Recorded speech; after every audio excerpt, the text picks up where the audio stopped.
two babies in the ring. Choose your fighter. It's so popular, parents need to try and reserve a place through some lottery system. These babies have no say in the matter, you know? I'm honestly so weirded out by this. Just comment below your thoughts because I really want to know if this is okay. Hello guys, and welcome back to my Curious About Japan series, in which I'm Googling all the stuff about Japan I've been curious about for a long time, but just like too lazy to actually go and research.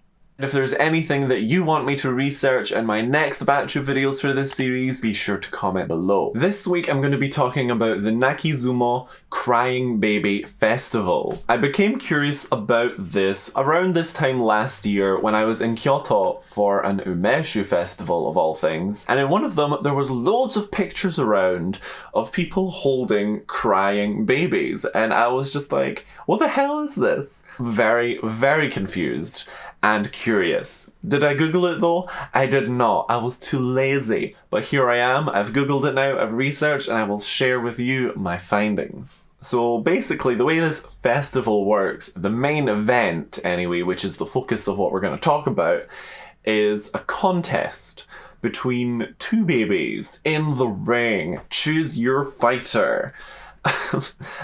Basically, parents will bring their up to 1-year-olds and they will face off two at a time. Each baby is held by a sumo wrestler. I think I read that it's quite often like trainee or student sumo wrestlers.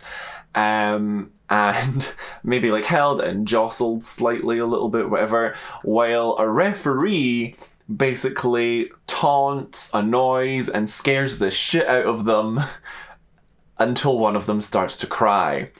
And the first to cry is the winner. Pride and joy and riches to the first baby who cries. I don't know. There's just the concept of that is wild. That's wild. Here's two babies. Oh, this one's crying. You win. You win.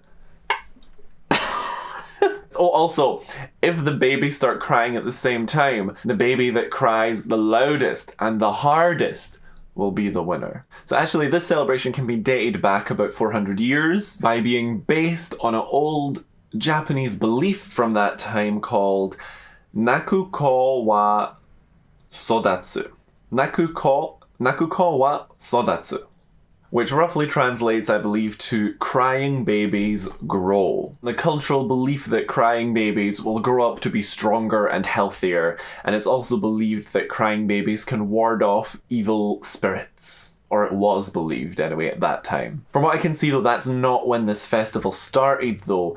It's just kind of based off of that stuff. But actually, the contest happened for the first time only in 1991. So actually, it's a pretty new festival. I was surprised when I read that the first time someone thought, let's make babies compete to cry. Let's just bother babies. What a great idea for a contest. Actually, now that I think about it, Japan has so many weird game shows. Like, they're known for that, right?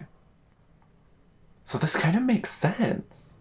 Oh shit, okay. So the Asakusa Tourism Federation organized the first crying baby sumo event. Because the first event was such a success, over the years it became very popular, with parents eager to do anything to help their babies become bigger and stronger and healthier and stuff in the future.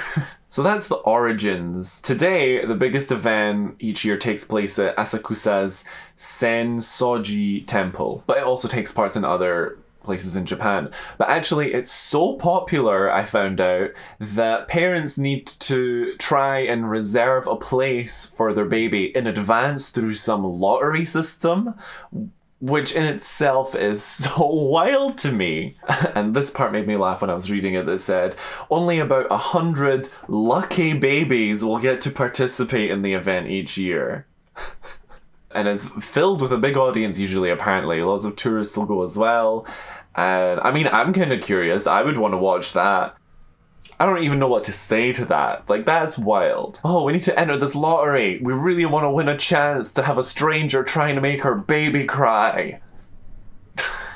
I can't. So the ways in which they try and make the babies cry is the referee will make grunting noises, pull weird faces, and the sumo wrestlers will gently jiggle the babies while shouting "Naki Naki," which basically is Japanese for crying. If that doesn't work, then the referee will often bring out a tengu mask, which is like a bird demon, so scary masks, and just whatever they can do. I couldn't see anything about situations where babies don't cry, so they really do be pushing it until these babies cry.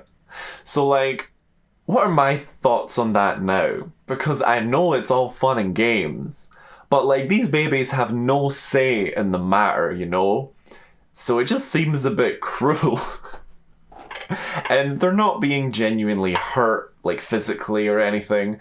So like, if I was around when it was happening, I probably would still go and see it, just out of curiosity more than anything. I don't necessarily support it, but I'm not like so strongly against it that I'm like, ban the festival. Like, I'm not that extreme about it. If there were animal activists and they saw someone bothering an animal just to annoy them a bit and get a reaction, they'd make a big deal out of it. And so I'm just wondering, why is no one making a big deal out of this? I wouldn't personally, but I feel like there would be people surely that would be strongly against this, and I haven't heard anything about them, if they exist. So yeah, that's interesting. I don't know. What do you guys think? Do you think this festival's okay? Like, are you cool with it? Would you go and see it? I'm honestly so weirded out by this. Just comment below your thoughts, because I really want to know if this is okay. So next week I'm going to be talking about vending machines in Japan, which sounds maybe like a boring topic, but I'm sure you've heard Japan has like literally so many wild vending machines and stuff. So I just kind of wanted to look into that a little bit, because I've heard lots of stuff, but I'm like, what are the facts? I mean, I have already researched it, I'm not gonna lie. I'm filming all these videos at once, and I can tell you there's some interesting stuff in there and some features which I definitely didn't think about, which are pretty cool, that the vending machines have and stuff. Anyway, I'll get into that next week, so do subscribe so that you don't miss it, and I will see you next time. Alrighty, bye bye.